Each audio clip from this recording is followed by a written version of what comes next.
Hi friends, அண்ணா சீரியலை பற்றி தான் நம்ம இந்த வீடியோக்குள்ளே பார்க்க போகிறோம். வாங்க நம்ம வீடியோக்குள்ளே போகலாம். முத்துப்பாண்டி வேலைக்கு கிளம்புறாங்க. அப்போ பாக்கியம் சொல்கிறாங்க, இசைக்கு நாளைக்கு பிறந்த நாளில் அவளுக்கு ஏதாவது ஒரு பரிசு வாங்கி கொடு அப்படிங்கிறாங்க. நான் என்னமோ வாங்கி கொடுக்குது அப்படிங்கும்போது, என்னல நீ இந்த மாதிரிக்கு பேசிகிட்டு இருக்கிற, பொண்டாட்டிக்கு ஆசையே ஏதாவது வாங்கி கொடுத்தா தானே அவளும் பாசமாக இருப்பா. சொல்ல போனாக்கி இப்போ அவள் அம்மா இல்லாமல் இருக்கிறா. அப்படி இருக்கும்போது நம்ம தான் அவளுக்கு ஆறுதலாக இருக்கணும்.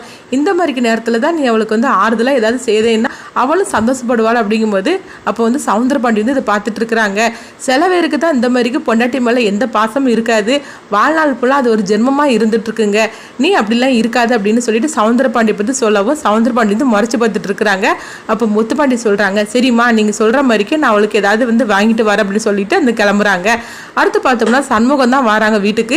சண்முகம் வீட்டுக்கு வந்ததுமே சவுந்தரபாண்டி சொல்கிறாங்க, வந்துட்டான் இவன் அப்படின்னு சொல்லி கோவத்தோடு இருக்கும்போது, இசைக்கு நீயும் மாப்பிளையும் வந்துருங்க அப்படின்னு சொல்லிட்டு அங்கேருந்து கிளம்புறாங்க. அப்போ பைக்கை ஸ்டார்ட் பண்ணுறாங்க. ஆனால் பைக் ஸ்டார்ட் ஆக மாட்டுக்கு. என்னது உன் பைக்கு ஸ்டார்ட் ஆக மாட்டுக்கா அப்படின்னு சவுந்தரபாண்டி சொல்லவும், வயசாகிடுச்சு போலுக்கு அப்படிங்கிறாங்க. உங்கள் வயசோட என்னோட பைக்குக்கு வயசு கம்மி தான் அப்படின்னு சொல்லவும், என்னல எப்போ பார்த்தாலும் ஏற்று பேசிக்கிட்டு இருக்கிற, இங்கே பாரு உன் தங்கச்சிக்கு பிறந்தநாள் தானே சொல்லிட்டு நீ கூப்பிட்டதுக்காக வந்திருக்கிற. ஆனால் உன் தங்கச்சிக்கு பிறந்தநாள் இது கடைசி பிறந்தநாள் அப்படிங்கிறாங்க. இது கெட்டதுமே சண்முகம் அதிர்ச்சி அடைகிறாங்க. என்ன பேசிகிட்டு இருக்கிற அப்படிங்கும்போது, ஆமாம் உன் தங்கச்சி இதோட வாழாவட்டியே இருப்பா. ஏற்கனவே ஒருத்தங்க இருந்துட்டு இருக்கிறா. இப்போ இவளும் பாரு, என் மகன்கிட்ட இருந்து நிரந்தரமாக அவளை பிரித்து அனுப்புகிறேன். இதுதான் உன் தங்கச்சிக்கு நான் கொடுக்குற பிறந்தநாள் பரிசு அப்படிங்கிறாங்க. இது கெட்டதுமே சண்முகம் அடிக்கிறதுக்காக போகும்போது, அப்போ அவங்க பாக்கியம் வந்துருந்தாங்க. என்னெல்லாம் நீ இவர்கிட்ட இருந்து பேசிகிட்டு இருக்கிற அப்படிங்கும்போது, அங்கே பாரத்தை அவர் என்னெல்லாம் பேசுகிறாரு அப்படிங்கும்போது, ஏங்க இந்த மாதிரிலாம் பண்ணிட்டு இருக்கிறீங்க, அவன் மட்டும் ஒரு அடி கொடுத்தோம்னா உங்களால் தாங்க முடியுமா என்ன, நீ இப்போ அவருடைய குணம் தான் உனக்கு தெரியுமில்ல அப்படின்னு சொல்லவும் சண்முகமும் வந்துருந்தாங்க. அடுத்த நாள் ஆனது பார்த்தோம்னா சண்முகம் பரணி பைக்கில் வந்துட்டு இருக்கிறாங்க. அப்போ சண்முகம் பைக் நிறுத்திடுறாங்க.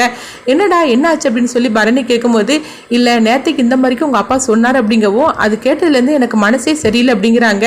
என்னல நீயே இந்த மாதிரிக்கு பேசிகிட்டு இருக்கலாமா, அவர் பேச்சு தான் தெரியும்ல அப்படிங்கும்போது, இல்லை அவர் சொன்னதில் ஏதோ உண்மை இருக்கிற மாதிரிக்கு இருக்குது, எனக்கு என்னமோ பயமாகவே இருக்குது. இதே பழைய சண்முகமாக இருந்தோம்னா நான் என்ன பண்ணியிருப்பேன்னு உனக்கே தெரியும். அம்மாவுக்கு நான் செய்து கொடுத்த சத்தியத்தினால தானே அமைதியாக இருக்க வேண்டியதாக இருக்குது அப்படிங்கிறாங்க. அப்போ பரணி சொல்கிறாங்க, சரி இப்போ என்ன பண்ணலாம் அப்படிங்கும்போது, முத்துப்பாண்டிக்கு நான் ஃபோன் பண்ணி சொல்லட்டும் அப்படிங்கவும், நீ உடனே பண்ணு அப்படிங்கிறாங்க. அப்போ பரணி முத்துப்பாண்டிக்கு ஃபோன் பண்ணி இந்த விஷயத்த சொல்கிறாங்க. அப்போ முத்துப்பாண்டி சொல்கிறாங்க, அவர் பேச்செல்லாம் கேட்டுட்டு இருக்கலாமா, அவரை பற்றி தான் உனக்கு தெரியும்ல, அதெல்லாம் ஒரு பிரச்சனை இல்லை, இசைக்கு ஒன்றும் ஆகாது, நான் பார்த்துக்கிறது அப்படின்னு சொல்லவும், அப்போ பரணியும் சண்முகத்திட்ட சொல்கிறாங்க இந்த மாதிரி நடந்துட்டுருக்கு. ஆறுநாளும் சண்முகம் ரொம்பவே சோகத்தோடு தான் இருந்துட்டு இருக்கிறாங்க. அடுத்து பார்த்தோம்னா சவுந்தரபாண்டியும் சனியனையும் காட்டுறாங்க. அப்போ சனி சொல்கிறாங்க, என்னையா என்ன உடனே வர சொன்னீங்க, என்ன விஷயம் அப்படிங்கும்போது, எங்கள் பார்ல எனக்காக நீ எதனாலும் சேவையில் அப்படிங்கும்போது, உங்களுக்காக நான் உயிரை கூட கொடுப்பேன் அப்படிங்கிறாங்க. உயிரெல்லாம் இப்போ நீ கொடுக்க வேண்டாம், நீ போலீஸில் போய் சரணடைஞ்சிரு அப்படிங்கிறாங்க. என்னையா சொல்கிறீங்க அப்படிங்கும்போது, ஆமாம் நான் சொல்கிறது கேளு, போலீஸில் போய் சரணடைஞ்சிரு, 2 நாளில் நான் உன்னை ஜாமீனில் எடுத்துருந்தேன் அப்படிங்கிறாங்க. ஐயா என்னையா அப்படி எடுத்துருவீங்களா அப்படிங்கும்போது, நான் தான் சொல்கிறோம்ல நீ போய் சரணடைஞ்சிரு அப்படிங்கப்போ, சனி இன்னும் சரின்னு சொல்லிட்டு போலீஸில் போய் சரணடைகிறதுக்காக போகிறாங்க. இவனை வச்சு நான் அடுத்தது இசைக்கு நான் என்ன மாதிரிக்கு பழி வாங்க போகிறேன் பார் அப்படின்னு சவுந்தரபாண்டி சொல்கிறாங்க.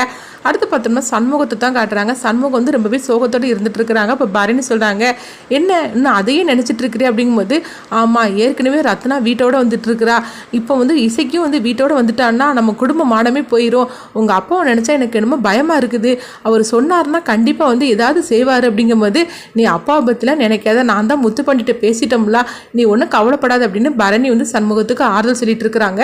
ஆனாலும் சண்முகம் ஒரு பயத்தோடு தான் இருந்துட்டு இருக்கிறாங்க சவுந்தரபாண்டி நினச்சி. அடுத்தங்க பார்த்தோம்னா முத்துப்பாண்டி தான் காட்டுறாங்க. முத்துப்பாண்டி இசைக்காக புடவை வாங்கிட்டு வராங்க. அப்போ பாக்கியத்தில் சொல்கிறாங்க, இசைக்கு எங்கம்மா அப்படிங்கும்போது, அவள் மாவு அரைச்சிட்டு இருக்காள் அப்படிங்கிறாங்க. என்ன ஆச்சுன்னு கேட்கும்போது, அவளுக்காக நான் ஒரு பரிசு வாங்கிட்டு வந்திருக்கேன் அப்படிங்கவோ, உடனே பாக்கியம் இசைக்கு கூப்பிடுறாங்க. இவ சவுந்தரபாண்டி பார்த்துட்டு இருக்கிறாங்க. இந்த இசைக்கு உனக்காக நான் பிறந்தநாளுக்கு ஒரு பரிசு வாங்கிட்டு வந்திருக்கிறேன் அப்படிங்கவோ, இதை கேட்டதுமே இசைக்கு சந்தோஷப்பட்டுட்டு இருக்கிறாங்க. அப்போ அது பிரித்து பார்க்குறாங்க. அதில் புடவை இருக்குது, எனக்கு பிடிச்ச மாதிரிக்கே நீங்கள் வாங்கிட்டு வந்திருக்கிறீங்க அப்படிங்கவோ, எனக்கும் இந்த கலர் பிடிச்சிருக்கு அப்படின்னு முத்துப்பாண்டி சொல்கிறாங்க. பார்த்தீங்களா நம்ம ரெண்டோட டேஸ்ட்டும் ஒன்றா இருக்குது அப்படிங்கிறாங்க.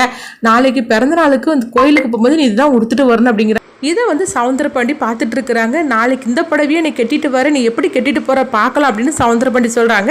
இந்த மாதிரி தான் இந்த எபிசோட எடுத்துகிட்டு போகிறாங்க. அடுத்து என்ன நடந்து சொல்லி நம்மளும் வெயிட் பண்ணி பார்க்கலாம்.